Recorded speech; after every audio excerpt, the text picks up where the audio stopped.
Hola, profe Laura aquí y bienvenidos a Minecraft en Español for Beginning Spanish. This week we're working on tener for 4 different pronouns and let's review those. So we have usted, él, ella, and ello. And today I'm going to just remind you what these each mean. So usted means you, but this is formal. So this is for people that you maybe not know as well and are not on a first name basis with as well. It could be people that you think you should respect. So like maybe a president or super important person. Él is he. Ella, remember 2 L's makes a y sound. Ella is she. And ello is it, okay? Ello is not used as much in Español, but it does exist, so it is good to know that. So actually, today is ridiculously easy. We have only one verb that we use to say have for usted, él, ella, and ello. And that is tiene, okay? So, for example, Steve tiene muchos diamantes. Steve has many diamonds. You could also say, él tiene muchos diamantes, okay? So we're talking about other people. We're not talking about ourselves. This is referring to someone else. So don't be saying tengo or tienes. It is tiene, okay? So let's practice a couple of questions with this. So our first question is tiene, and then our pronouns, so usted, él, ella, or ello, and then whatever object. So what does this question mean? Okay, so hopefully you said does, and then whoever we're talking about, have, and then whatever object. Okay, so for example, we could say, tiene Steve muchos diamantes? Does Steve have many diamonds?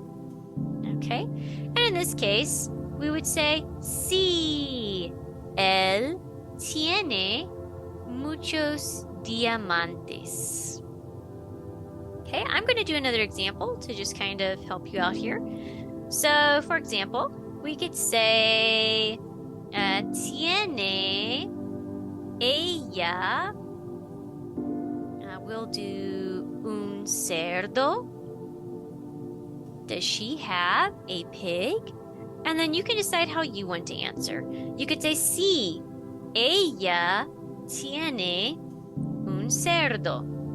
Or you could say, no, ella no tiene un cerdo.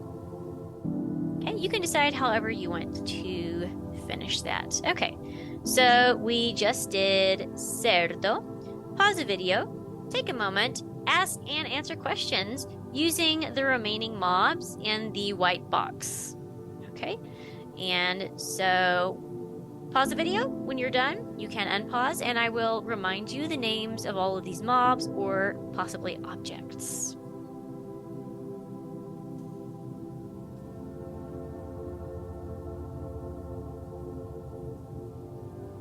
Okay, so we'll go ahead and revisit the names of these mobs. So here we have una llama for a llama. We have un caballo for the horse. Un zorro for the fox. Un calamar, a squid. And unas botas, some boots, okay? I am saying a or an in Espanol. That's why you see un and una. I know we haven't talked about that. But that does exist. If you got all of these, the important thing is to get the name of the animal, not so much the un or una or el or la or whatever. The main thing is I want you to remember the name of the mob. If you got all of those, give yourself a pat on the back because that is a lot of words. We have one more question here. What does it mean if I ask, ¿Qué tiene él?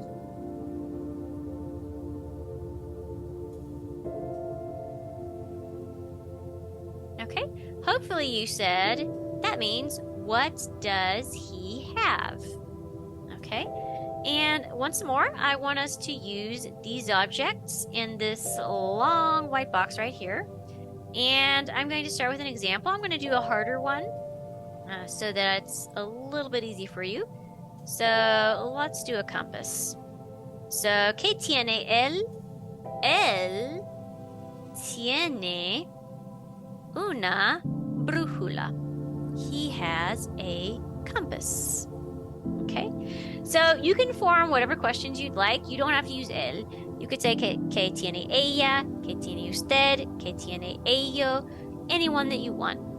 Just pause the video, try to ask the question, and use the items here in this box.